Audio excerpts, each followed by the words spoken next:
할렐루야. 네, 오늘도 하나님의 복이 임하기를 주의 이름으로 축원합니다. 어느 시대 어느 나라든지 최고의 통치자의 위치에 딱 올랐으면 지금 이제 대통령이 되겠죠. 수상이 됐던 총리가 됐던 최고의 권력의 자리에 올라가면 무슨 생각이 들었냐면 내가 재임하는 동안에 뭔가 역사에 남을 만한 기념비적인 일을 하고 싶다. 그게 거의 모든 나라의 최고의 통치자들이 가지고 있는 생각입니다. 사실 이제 그럴 만도 하죠. 힘도 있죠. 명령하면 어느 정도 들 수 있으니까 또 하나 경제적으로 받쳐주잖아요. 국가 예산이라고 하는 것이 있으니까. 그래서 이제 나름대로 자기 시대에 자기의 어떤 업적을 남길 만한 이제 그런 일들을 쭉 진행을 할 때 이제 그렇게 국민들에게는 이야기를 합니다. 우리 나라를 위해서, 이 민족을 위해서 이 과업이 꼭 필요합니다. 그래서 우리가 이 국책 사업을 시작합니다. 그렇게 말은 하지만 사실 그 내용을 깊이 들어가서 보면 결국 자기 이름 내고 싶은 거예요. 그런 일들이 굉장히 많습니다. 솔로몬도 이제 왕이 됐습니다. 왕이 된 다음에 자기가 왕으로서의 가장 첫 번째 1호 국책 사업을 무엇으로 할까? 솔로몬은 무엇을 딱 결정을 하느냐면 성전입니다. 근데 이 성전을 이제 국책 사업 1호 사업으로 솔로몬이 이 사업을 시작을 하는데 오늘 1절에 보시면은요, 이게 공사를 시작한 날짜를 성경이 기록합니다. 그리고 이 공사를 시작하게 되는 목적을 1절에서 밝히고 있습니다. 1절을 다시 한번 읽습니다. 이스라엘 자손이 애굽 땅에서 나온 지 480년이다. 자, 그것을 앞에다가 딱 밝힙니다. 여러분, 성전 공사하고 애굽에서 나온 지 480년하고 무슨 관계가 있을까? 그런 생각을 이제 가질 수가 있잖아요. 근데 이 연대수를 정확하게 밝히는 이유가 있습니다. 그러면서 그 다음에 그 해가 곧 솔로몬이 이스라엘 왕이 된 지 4년, 그 다음에 15월 곧 둘째 달이다. 이게 애굽에서 나온 지 480년, 솔로몬이 왕이 된 지 4년 2개월, 그 두 개의 날짜를 쭉 계산을 하면 이 성전의 공사를 시작한 연도가 나옵니다. 그 연도가 BC 966년입니다.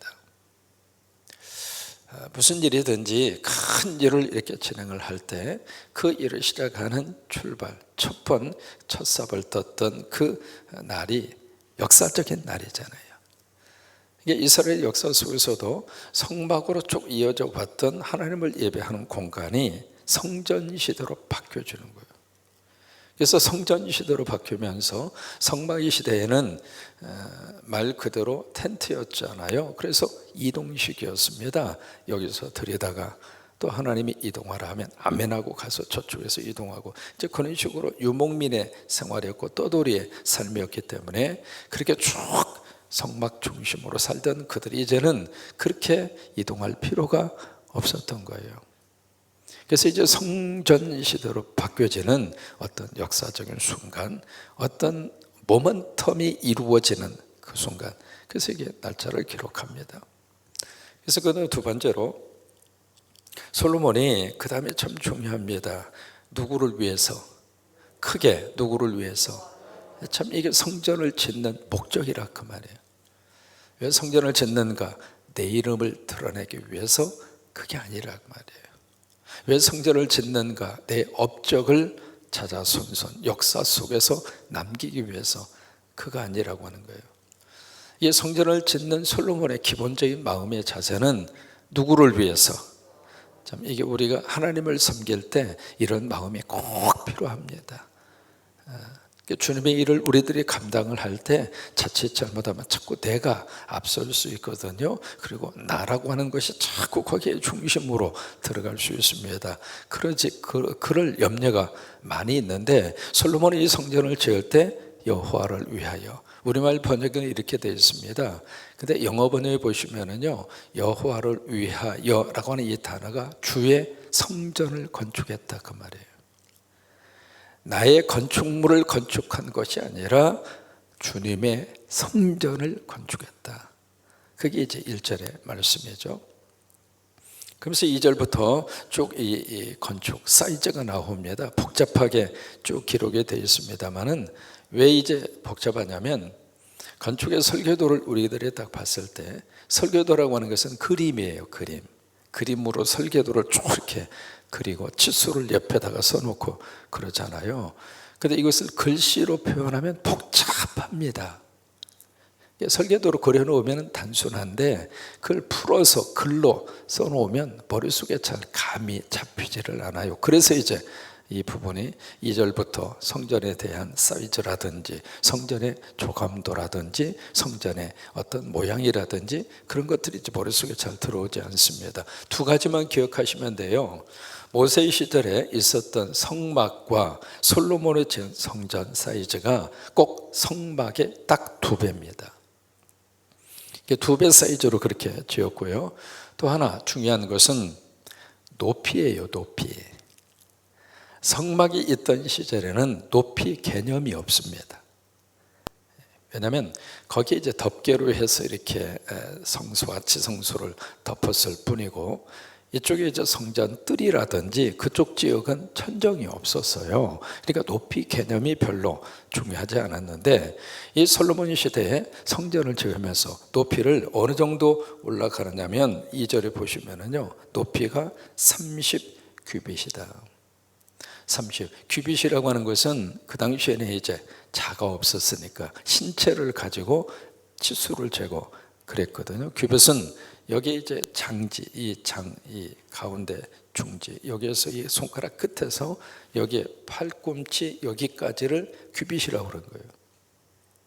이게 사람마다 이 규빗의 이 길이가 달라요. 이게 좀 신장이 큰 사람은 이게 좀 길겠죠. 좀 저같이 아담한 사람은 조금 작겠죠. 이게 사람마다 이 규빗의 차이가 나는데, 평균적으로 우리 계산하기 쉽게 규빗을 만약에 1규빗을 50cm라 그냥 이렇게 계산하기 쉽게, 그렇게 이제 만약에 계산을 한다면 30규빗이면 15m입니다. 15m면 지금 아파트 층수로 말하면 6층 높이입니다. 높아요? 안 높아요? 엄청나게 높습니다. 그럼 왜 이렇게 높이를 그렇게 높이 했을까? 지금 누구를 위해서 성전을 짓죠? 하나님을 위해서. 하나님이 높은 데 계세요? 낮은 데 계세요? 이제 그런 의미를 가지고 성전의 높이를 그렇게 높이신 거예요. 그래서 이 공사가 계속 이렇게 진행이 되는데 특징이 있습니다. 7절을 보실까요? 7절 한번 있습니다. 이 성전은 건축할 때에 돌을 그 뜨는 곳에서 다듬고 가져다가 건축하였으므로, 좀 상상을 해보실까요? 거기에 이제 돌이 필요한데 그것을 저 돌을 들 수 있는, 돌을 거기서 캐놓을 수 있는 그곳에서 정확하게 치수를 거기서 대서 다 거기서 다듬어서 가지고 왔다 이 말이에요. 그렇게 하였으므로 그 다음에 건축하는 동안에 성전 속에서는 방망이나 도끼나 모든 철 연장 소리가 들리지 아니하였다. 공사가 진행되고 있는데 그 성전 공사 가운데 아무런 시끄러운 소리가 안 들렸다고 하는 거예요. 왜? 이미 저쪽에서 필요한 공사를 다 해서 가지고 와서 이쪽에서는 짜맞추기만 하면 되기 때문에 이 성전 공사를 할 때 조용한 상태에서, 여러분 이게 성전을 지어가는 사람들의 마음이어야 한다고 하는 거예요. 성전은 거룩한 곳이잖아요. 그래서 거룩한 성자를 쓰잖아요. 그러면 그 거룩한 성전을 지어가는 과정도 거룩하라 그 말이에요. 예를 들면 우리가 이제 교회 건축을 할 때 만약에 예수도 안 믿고 불교를 철저히 섬기는 사람이 그 교회당 공사에 와서 곳곳마다 그냥 뭐 하나 올릴 때마다 관세 모살라 모아비타불 이제 그러면서 이제 일을 하고, 그 다음에 저쪽 하면서 또 나름대로 고사를 지내고 나름대로 그러면서 교회당을 짓는다면, 여러분 그 교회당을 짓는 과정을 바라보는 성도들의 마음 딱 섰을 때 마음이 편해요? 불편해요? 불편하죠.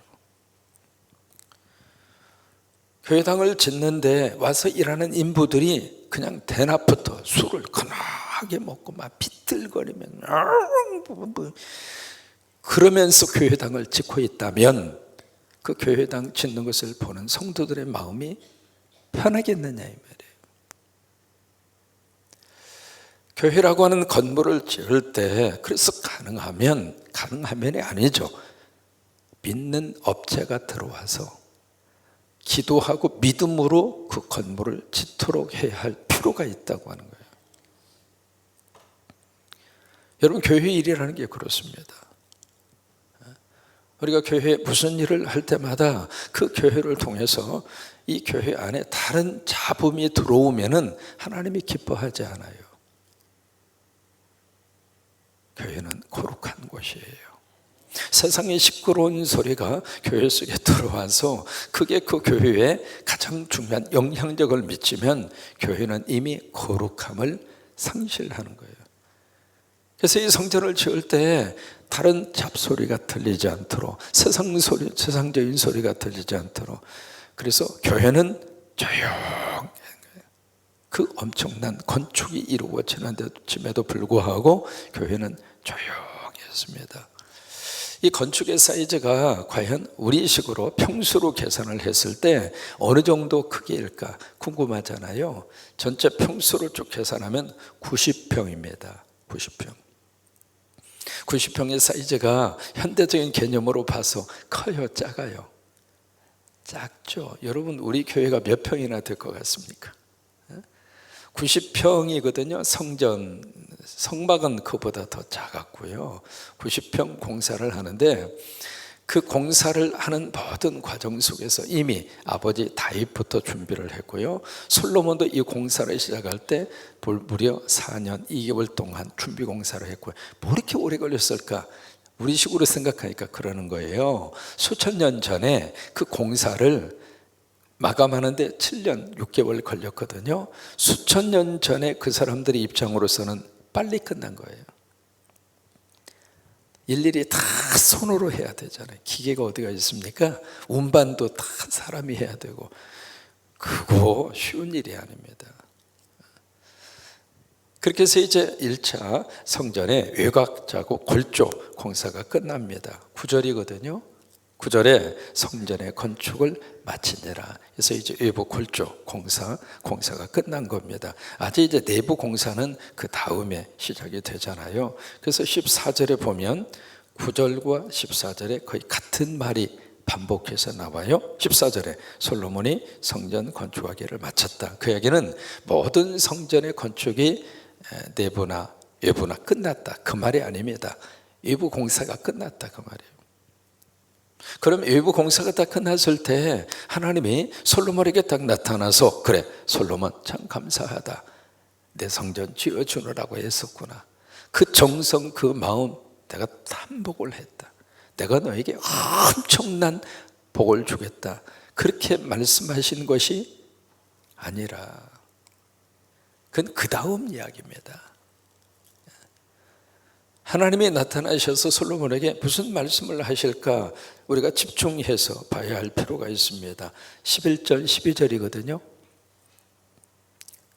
같이 한번 읽습니다. 여호와의 말씀이 솔로몬에게 임하여 이르시되 내가 지금 이 성전을 건축하니 내가 만일 내 법도를 따르며 내 율례를 행하며 내 모든 계명을 지켜 그대로 행하면 내가 내 아버지 다윗에게 한 말을 내가 확실히 이룰 것이고 13절 내가 또한 이스라엘 자손 가운데에 거하며 내 백성 이스라엘을 버리지 아니하리라 하셨더라.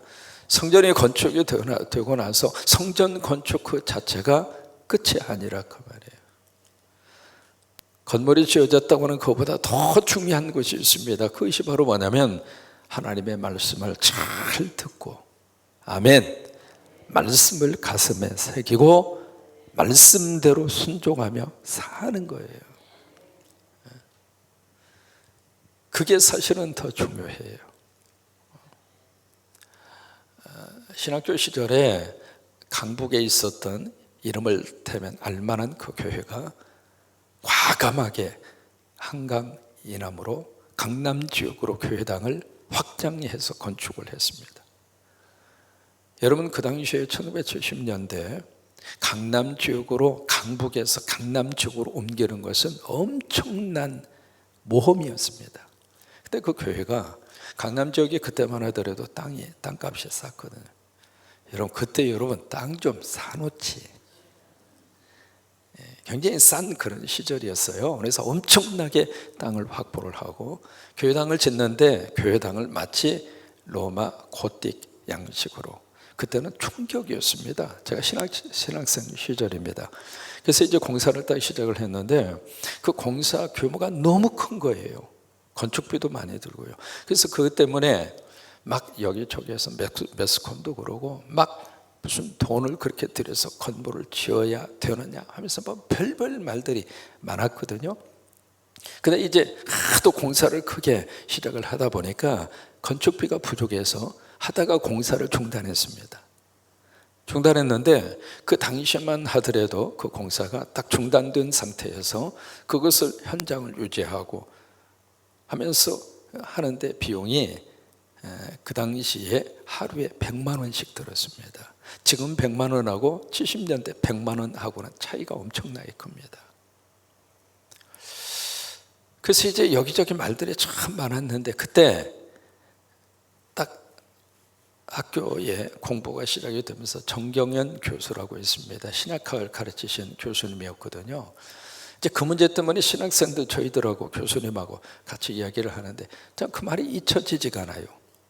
뭐라고 다 이야기하시느냐면 교회당 건물이 얼마나 크냐, 작으냐, 뭐 화려하냐, 화려하지 않느냐, 그게 중요한 것이 아니라 그 교회에서 선포되는 말씀이, 복음이 있느냐, 그게 더 중요하다. 작아도 그 속에 복음이 있으면 하나님의 교회고, 크다 할지라도 그곳에 복음이 증거되고 복음이 선포되지 않으면 하나의 건물일 뿐이다. 오늘 여기 하나님은 솔로몬에게 외곽 공사가 다 끝난 다음에 나타나서, 그래 수고했어, 아버지의 유지를 받들어서 여기까지 하느라고 고생했어, 내가 너에게 복을 줄게, 그 말씀만 하시는 것이 아니라 이 골조가 완성이 된 이 건물 속에서 앞으로 뭘 할 거냐, 뭘 할 거냐. 그래서 이제 그 다음에 14절부터는 성전 내부 공사가 쭉 그렇게 이루어지는데 14절부터 그 절까지 쭉 읽으시면서 여러분들이 머릿속에 기억하셔야 될 게 있습니다. 바로 뭐냐면 재료는 다 백향목이에요. 백향목을 원재료로 쓰는데 그 다음에 나오는 보석이 있습니다. 금을 무슨 말이냐면 입혔고라고 하는 이 단어입니다. 이제 금으로 입혔다라고 하는 이 단어가 몇 번 나오냐면 10번 나옵니다.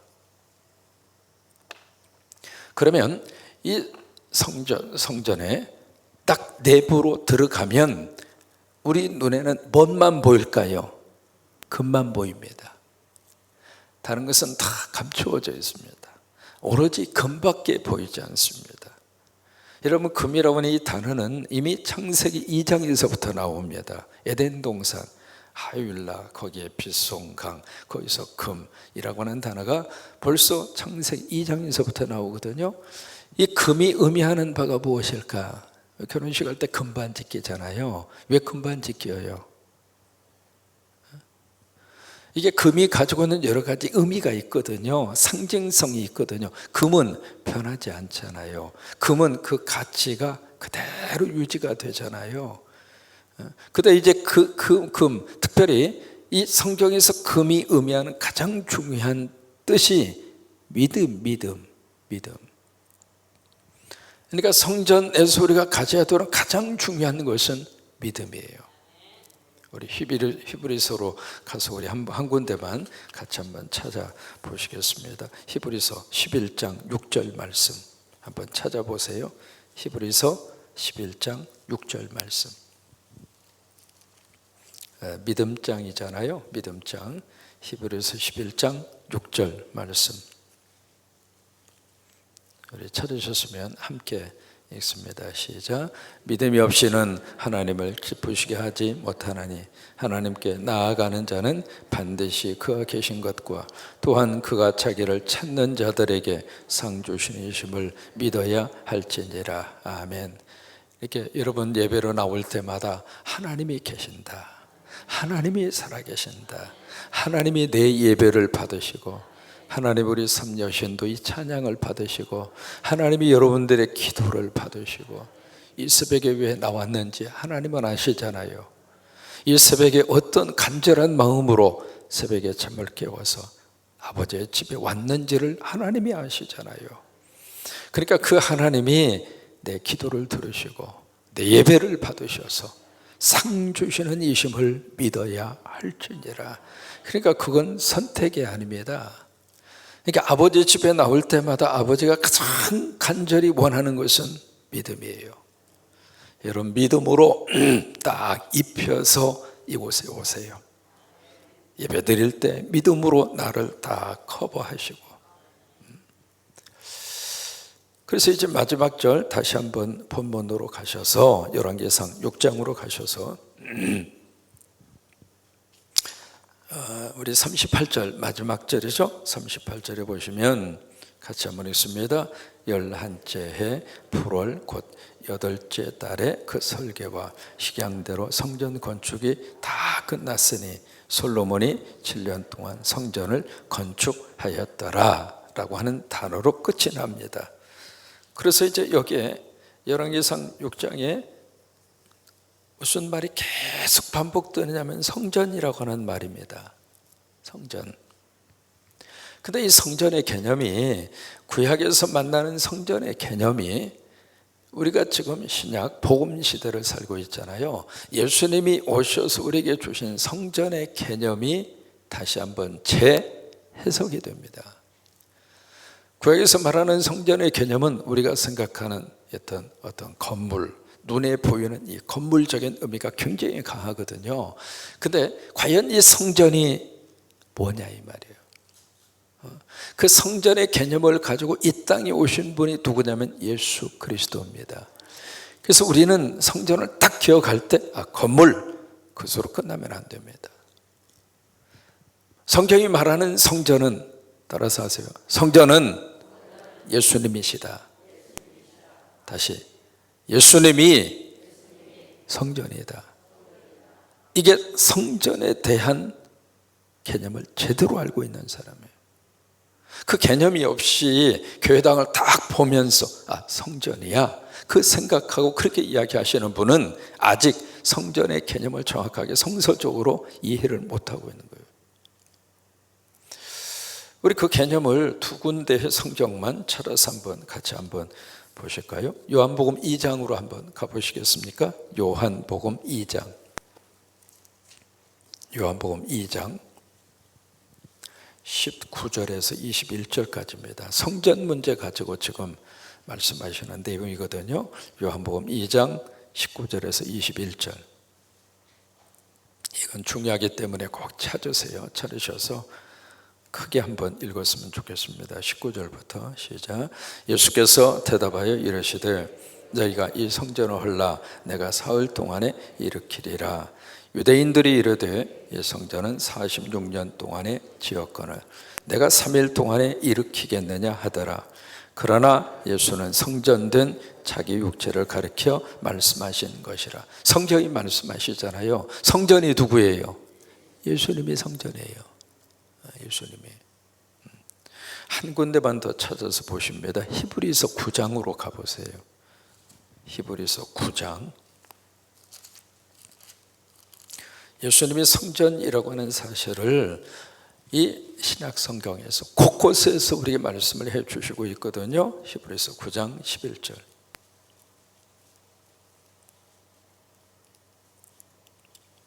찾으셨으면 함께 있습니다. 그리스도께서는 장래 좋은 일의 대제사장으로 오사 손으로 짓지 아니하는 것 곧 이 창조에 속하지 아니한 더 크고 온전한 장막으로 말미암아. 이 장막이라고 하는 말이 나옵니다.